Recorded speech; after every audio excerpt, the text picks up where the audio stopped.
Sword PvP, Minecraft's most basic game mode. All of you watching this video have probably played it at some point. No utilities, no healing, just a set of diamond armor and a sword. With almost every single game mode, even crystal PvP requiring some knowledge of sword mechanics, is generally regarded as the basis of all PvP. However, there are some flaws in the sword kit.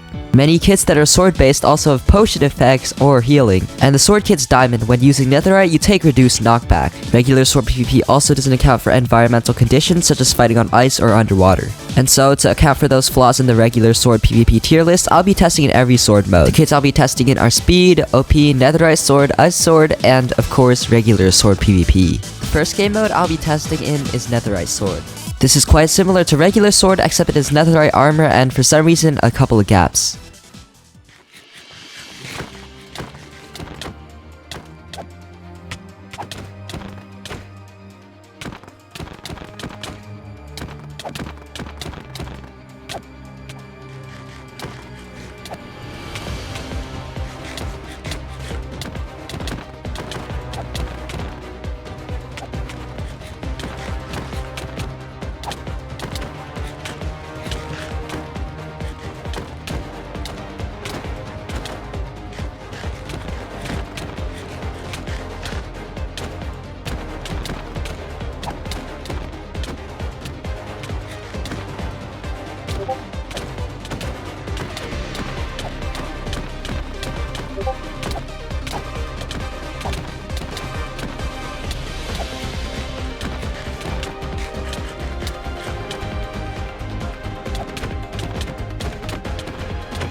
So anyways, I ended up getting high tier 5 because my tester was just weird. However, I probably could have done a lot better if I actually had good game sense, but I wasn't used to the gaps. The next game mode was speed PvP. The player's given permanent speed 2 and their armor is a little worse, so the damage output's higher.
With the final score being 2 to 10, I ended up getting low tier 4. Next game mode is OP, which most of you have probably played on Legacy before. The armor is enchanted with Prot 4 and Breaking 3, the sword is enchanted with Sharp 5, and there's Axe, but like, no one actually uses it.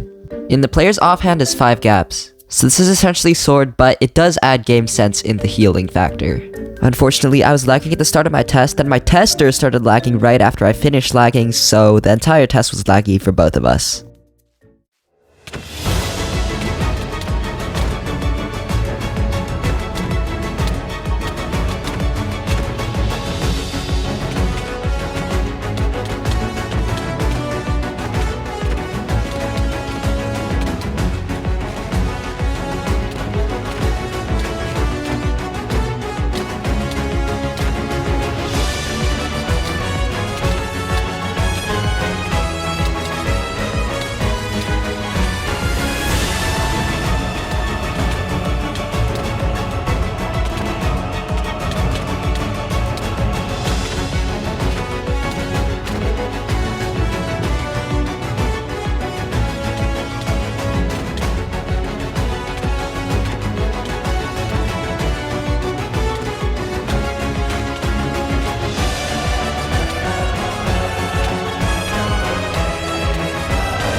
Beating my tester 5 to 1, I successfully obtained low tier 3. The next game mode is Ice PvP, which is just regular sword but on an ice arena. This makes it a lot harder to accelerate, but when you do, you move a lot faster. And if you've ever just sprinted on ice before, just imagine how weird it would be to fight on it. I've tested Ice PvP a few times before, but I've never actually trained for it. I'm probably better at it now that I know how to sprint, cut, and uppercut better, but back then, I didn't know how to do those things.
So yeah, I died, and like that epic comeback was so close. Come on, man. With a score of 4-10, I ended up getting high tier 4 in ice PvP. And now it's time to test in regular sword PvP.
So something I wasn't aware of was that tests were now first to 6, and I'd been up 5-2, and yeah, I sold that lead. I could have easily won the match and moved on to high tier 3 eval, but no, I failed. Well, I still got low tier 3 anyways, so that's okay. Anyways, thanks for watching, and if you already watched this far, please consider subscribing. It's free, and it helps me out a ton. Thanks.